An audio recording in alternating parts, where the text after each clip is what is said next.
नमस्कार छात्र छात्राओं। तृतीय वर्ष कला के भूगोल विषय के प्रथम प्रश्न पत्र की कक्षा में आप सभी का स्वागत है। हम भारत का भूगोल विषय की कक्षा कर रहे हैं, जिसमें आज हम भारत की मिट्टियों के बारे में चर्चा करेंगे। मिट्टियाँ आप जानते हैं कि इस धरातल पर जो असंगठित पदार्थ बिखरा हुआ है उसे हम मिट्टी कहते हैं। जो सबसे ऊपरी जो सतह है लिथोस्फीयर की या धरातल की जो सबसे ऊपरी सतह है, उसका निर्माण मिट्टी के द्वारा होता है। मिट्टी वास्तव में क्या है? मिट्टी चट्टान का चूर्ण है। जो चट्टानें हैं, जो पत्थर है, ठोस चट्टानें हैं, उनका चूरा जो अपक्षय और अनाच्छादन की प्रक्रियाओं द्वारा जो चट्टानें टूटती फूटती है, उनका चूरा वायु, पानी और मृत जैविक पदार्थों के मिलने से जो मिश्रण तैयार होता है उसको हम मिट्टी कहते हैं। मिट्टी धरातल की ऊपरी सतह को तैयार करती है और मिट्टी का सबसे अधिक महत्व कृषि और वनस्पति के उगने में होता है। अगर वनस्पति और मिट्टी को जो फसलों को जो पोषण है वो मिट्टी से प्राप्त होता है। मिट्टी न केवल जड़ों के लिए व्यवस्था बनाती है, बल्कि उन्हें अलग अलग प्रकार के रासायनिक तत्व और पोषक तत्व भी उपलब्ध करवाती है। तो मिट्टी की चर्चा हम भारत के संदर्भ में कर रहे हैं।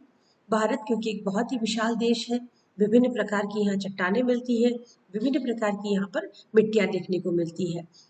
मिट्टी को अगर हम देखते हैं तो दो तरह की हम विभाजन कर सकते हैं।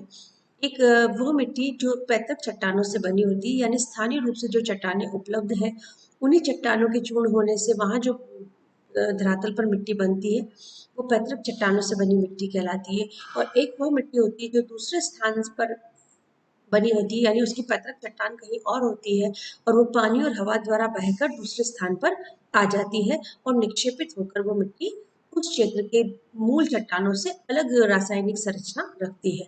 तो दोनों प्रकार की मिट्टी भारत में उपलब्ध है, जो मूल चट्टानों से बनी है और ये जो अपनी मूल चट्टानों से बनकर विस्थापित होकर दूसरे स्थान पर आकर इकट्ठा हो गई है, वो दोनों प्रकार की मिट्टी भारत में देखने को मिलती है। मिट्टी को समझने से पहले हमें भारत की उच्चावच और भूगर्भिक संरचना पे वापस से एक थोड़ा प्रकाश डालना पड़ेगा।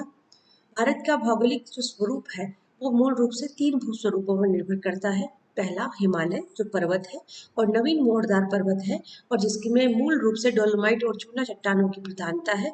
यहाँ से बनने वाली मिट्टी में चूने की प्रधानता होती है। यह एक नवीन प्रकार का पर्वत है और यहाँ की जो बनने वाली मिट्टी है वो नवीन होती है। इसके बाद दूसरा भूस्वरूप जो है वो है पठार। जो प्राचीन मोड़ जो पठार है हमारा, वो अग्नेय चट्टानों का बना हुआ है, यानी लावा चट्टानों से बड़े पैमाने पर लावा की जो फैलाव है यहाँ पर, जो लावा का विसर्जन हुआ है उससे बनी हुई चट्टानों से बना हुआ पठार है। ये प्राचीन पठार है और प्राचीन गोंडवाना लैंड का ही एक भाग है। ऐसी स्थिति में पठार की जो चट्टानें हैं वो प्राचीन है, आग्नेय चट्टानें हैं और विभिन्न प्रकार के रासायनिक तत्वों से परिपूर्ण है। तो यहाँ जो मिट्टियाँ बनती हैं उनमें वो सभी रासायनिक पदार्थों के गुण देखने को मिलते हैं जो इन चट्टानों में होते हैं। तीसरा क्षेत्र है मैदान। मैदान दो तरह का है हमारा। एक तो आपका उत्तरी मैदान जो हिमालय और प्राकृतिक पठार से आने वाली नदियों से मिलकर बना हुआ है, और दूसरा तटीय मैदान जो प्राकृतिक पठार से निकलने वाली नदियों के अवशेषों से बना हुआ है।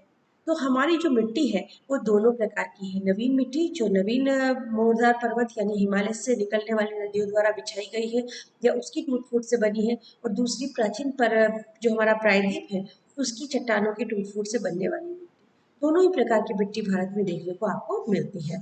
अब भारतीय मिट्टी को मूल रूप से अगर हम भारत में जो मिट्टियाँ प्राप्त होती है वो सबसे पहले कछारी मिट्टी यानी मैदानों में मिलने वाली वह मिट्टी जो नदियाँ अपने साथ बह के लाती है। अब नदियाँ आप जानते हैं अनाच्छादन और अपरदन का काम करती है और जिन क्षेत्रों से आती है उस क्षेत्र में टूट फूट करके वहाँ की जो चट्टानें हैं उसको अपने साथ बहा कर लाती है। अपरदन, घर्षण, सन्नि घर्षण की प्रक्रियाओं द्वारा जो टुकड़े हैं वो छोटे से छोटे हो जाते हैं और अपने रास्ते में जब इनका ढाल कम होता है यानी प्रवाह धीमा होता है तो यह सारी मिट्टी वो अपने क्षेत्र में बिछा देती है। ऐसी स्थिति के अंदर देखा जाता है कि बारीक जो मिट्टी है उसका बिछाव उसके मार्ग में या उसके मैदान में या उसके बाढ़ के मैदान में हो जाता है। तो भारत में जो पहली प्रकार की मिट्टी जो हम देखते हैं वो है मैदानी यानी कछारी मिट्टी, यानी कछार से या नदियों के जमाव से आने वाली मिट्टी। अब जो नदियों की जो कछारी मिट्टी है, इसका जो क्षेत्रफल है, हम इसे दो भागों में बांट लेते हैं। पहला हम इसमें मैदान से आने वाली मिट्टी की यानी उत्तरी मैदान की मिट्टी की बात करेंगे। उत्तरी मैदान में आप जानते हैं कि दोनों तरफ से नदियां आती हैं, उत्तर में हिमालय से और दक्षिण में प्रायद्वीपीय पठार से। और दोनों नदियां बड़े पैमाने पर अवसाद अपने साथ लेकर आती हैं और मैदान में आते ही जैसे ही वो पर्वत और पठार से नीचे उतरती हैं, मैदान में आकर उनकी गति धीमी पड़ जाती है। गति धीमी पड़ते ही वो अपने साथ लाया गया मलबा अपने आसपास के क्षेत्रों में बिछा देती है और उससे जो मैदान बने हैं उनकी जो मिट्टी है वो कछारी मिट्टी कहलाती है। कछारी मिट्टी तीन प्रकार की होती है मूलतः, पुरातन, नूतन और नवीनतम। अब पुरातन मिट्टी किसको कहते हैं? नदी के वह मैदान जिनमें बाढ़ का पानी फैलता है परंतु बाढ़ का पानी प्रतिवर्ष वहां तक नहीं पहुंच पाता, या पहले कभी बाढ़ का पानी वहां तक पहुंचता था, अब वो मैदान ऊंचे हैं, नदी ने अपना मार्ग और नीचा कर लिया है कटाव के द्वारा, तो अब वहां पर बाढ़ का पानी नहीं पहुंच पाता।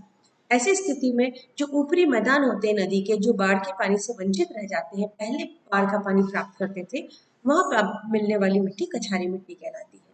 अब कछारी मिट्टी के अंदर जो कण होते हैं वो मोटे होते हैं, पत्थरों की अधिकता होती है और बारीक मिट्टी की कमी देखने को मिलती है।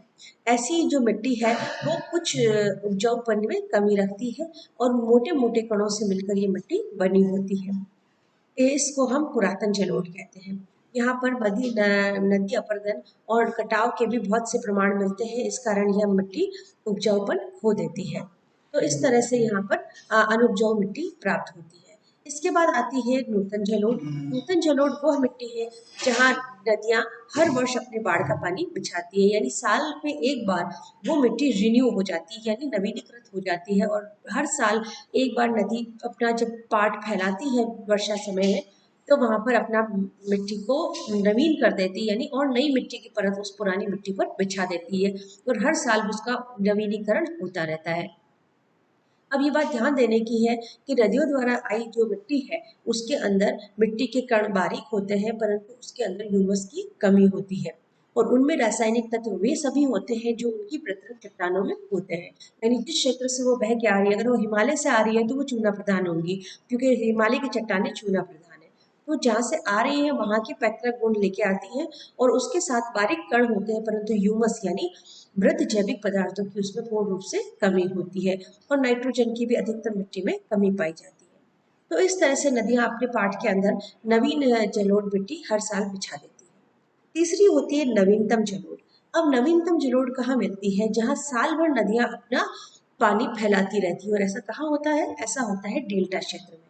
डेल्टा क्षेत्र में नदियां साल भर अपना पानी फैलाती रहती है। डेल्टा तक आते आते जो कण है नदी के, मिट्टी के जो कण है वो महीन से महीन होते जाते हैं, मिट्टी बहुत महीन हो जाती है और उसमें ह्यूमस पदार्थों की अधिकता आ जाती है क्योंकि लंबे मार्ग से चलते चलते कई सारा ह्यूमस पदार्थ नदी के पानी और मिट्टी के साथ मिल जाता है और इस तरह से जो मिट्टी नदी बिछाती है वो बारीक होती है, अधिक उपजाऊ होती है और अधिक ह्यूमस पदार्थों की उसमें सांकरण होता है। तो इस तरह से आपको जो नवीनतम जलोढ़ है वो आपको देखने को मिलती है। अब हम जो हमारे पास जो मैदान है उसमें तीनों प्रकार की मिट्टी मिलती है। ऊंचे मैदानों में पुरातन जलोढ़ मिलती है, निचले मैदान पे नवीन जलोढ़ और डेल्टा क्षेत्रों में नवीनतम जलोढ़ देखने को मिलती है। अब इन तीनों मिट्टियों का जो विस्तार है, ये हम कहाँ की बात कर रहे हैं? ये हम उत्तरी मैदान की चर्चा कर रहे हैं। अब हम बात करते हैं हिमालय की, पर्वतीय मिट्टियों की। पर्वतीय मिट्टियों की बात जब हम करते हैं तो हमें यह बात ध्यान रखने की होती है कि पर्वतों पर मिट्टी अपनी निर्माण अवस्था के अंदर होती है। निर्माण अवस्था यानी वह अनाच्छादन की प्रक्रिया के अंतर्गत होती है। चट्टानें टूटती फूटती हैं और उसके बड़े छोटे अलग अलग आकार के कंकड़ पत्थर बन जाते हैं, जो एक प्रथम अवस्था मानी जाती है मिट्टी निर्माण की। क्योंकि वो अपनी प्रथम अवस्था में होती है इसलिए अपरिपक्व होती है और कम उपजाऊ होती है। अगर वो घने वन क्षेत्र में फैली है तो उसमें ह्यूमस पदार्थों का सांद्रण होता है, परंतु यदि वह क्षेत्र चट्टानी है और वहां पर वनस्पति नहीं है तो उसमें ह्यूमस पदार्थों का अभाव देखने को मिलता है। मूल रूप से हिमालय चूना प्रधान प्रधान है, तो यहाँ पर जो मिट्टी है वो चूना प्रधान देखने को मिलती है और चूने की अधिकता इसमें देखने को मिलती है। निचली घाटियों और ढालों पर जो मिट्टी है उसमें कण महीन मिलते हैं, जबकि पर्वत के ऊंचे क्षेत्रों पर महीन कण नहीं मिल पाते और मोटे मोटे कण मिलते हैं। यह भी ध्यान रखने योग्य है कि जो मिट्टी है उसके अंदर आपको पर्वतीय क्षेत्रों में पानी के बहाव के कारण कटाव की समस्या बहुत ज़्यादा होती है। यानी अधिकतर जो बारीक पदार्थ है वो नदियों द्वारा काट के बाहर लिया जाता है और मोटे-मोटे कण ही पर्वतीय क्षेत्रों में रह जाते हैं। तो पर्वतीय क्षेत्रों की मिट्टी कम उपजाऊ होती है परंतु चूना प्रधान होती है, इस कारण यह बागानी फसलों के लिए बहुत उपयुक्त मानी जाती है। अगली जो कुछ बचे बचे हैं मिट्टी प्रायद्वीप पठार की, उसकी पर चर्चा हम अगली कक्षा में